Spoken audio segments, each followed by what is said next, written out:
Welcome back to another episode of Enterprise AI News. I'm your host, Troy Angradon, and I'm here with my co-host, Ian Wilson. Ian, how are you today? Great. Hope everyone's doing well. What are we going to be covering? I think the plan was random and interesting bits for the week, right? Yeah, it's a bunch of things I'd seen that really didn't fall into any particular theme, but were just what I call random and interesting. First one being this headline. This is from Reuters.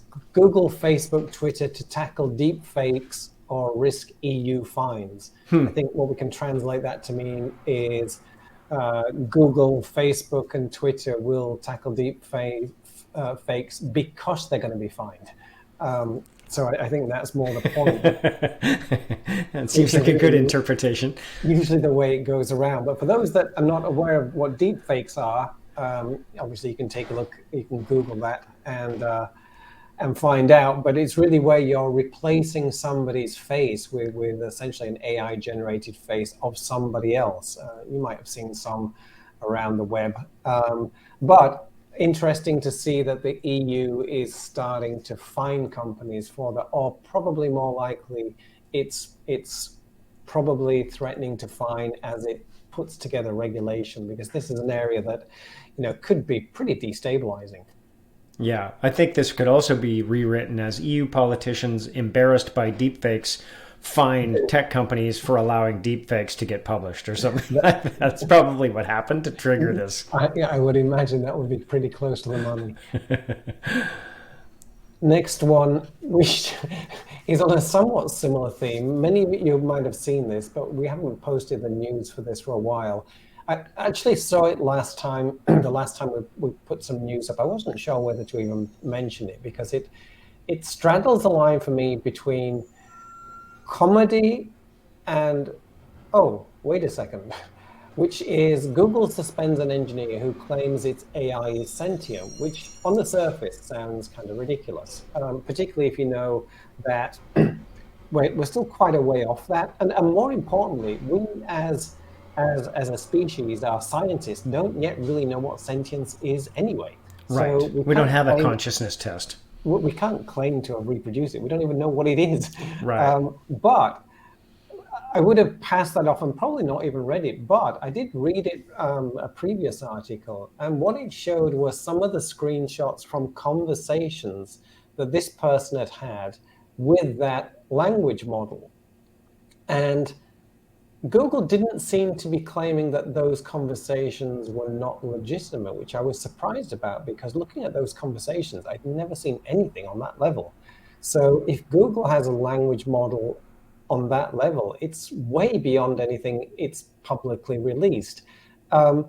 Not to get all conspiracy theorist or anything, but it was one of those where, like I said, on first reading, I was almost, I was chuckling and probably not going to read it. But then when I saw the content of the news article, I thought, really? Wait a second, is that right?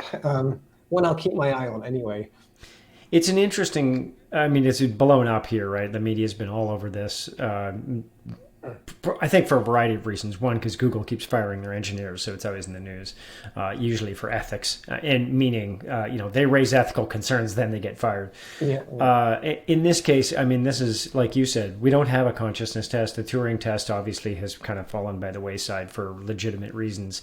And at this point, it brings up so many issues like, what is it? Sufficiently advanced technology is essentially magic, or I think in this case, it's just as simple as if you can string enough phrases together that are in a logical pattern, our cognitive failure, our bias, lets us perceive that as a sentient, a sentience on the other side of that. Test tended to do with those speech models is really it. I mean, it's in those competitions, they would have competitions to see can a human viewer believe that it's talking to another person? So it didn't need to actually be sentient. It just needed to fool you, essentially. Right. Which is what this has done. It's a very advanced version of that kind of Turing model, where yes, he believed that he actually, in this case, he didn't believe it was human. He just believed it was a sentient being. But is it? We'll never know.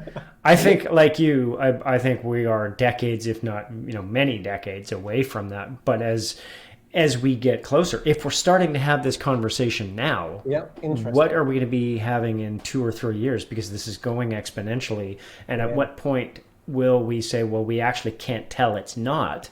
And therefore we get into the whole, well, it's going to have rights, it's going to be a person, yeah, like yeah. we're going to get into all of those conversations. So to me, I saw this as the first shot in a culture war that it will absolutely happen. I think it will. And sentience is actually a bit of a red herring to your point, which is it doesn't have to be sentient. It needs to. We need to believe it is. It doesn't Yeah, have to actually exactly. be. We just need to not know the difference, which is not actually that high. Well, it's a pretty high bar, but it's certainly not sentience. Right. I mean, we've had this in philosophy conversations for a few thousand years. Like, I can't Mm, tell you're sentient. I only live in my world and I interact with you. And mm. so I don't have a test for whether you're sentient. I just know that you and I can interact, I think.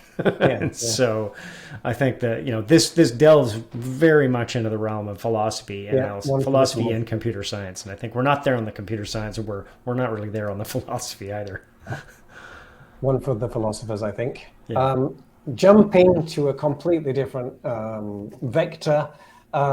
Interesting, this Merck, however that's pronounced, Accelerator welcomes in biotech startups specializing in AI and machine learning. Oh, for God's sake, please, can we stop saying AI and machine learning? It's just my plea to everybody. Machine learning is a technique used in AI. It's not AI and machine learning.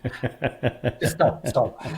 Anyway, the interesting point of this article was that you're starting to see now things like accelerators with very specialized focus Yeah. for AI. So this is AI and biotech. And I am an advisor on another specialized AI accelerator, which is AI and deep tech, which is generally things like companies doing advanced chip design using AI. So Okay. really deep hardware technology, a lot of it using vision technology. But interesting to see these are coming up. So if you're a startup looking at an accelerator, you probably now have more choice. You might not just need to look at, obviously there's tech accelerators, but then it broke up into within tech, there were AI specific accelerators. Now Mm-hmm. you're finding within AI, there are specific accelerators. There've always been ones for financial services, but now here you see biotech, deep tech, there's probably agri-tech and all sorts of other areas too. So I think that's a useful way that the industry is growing.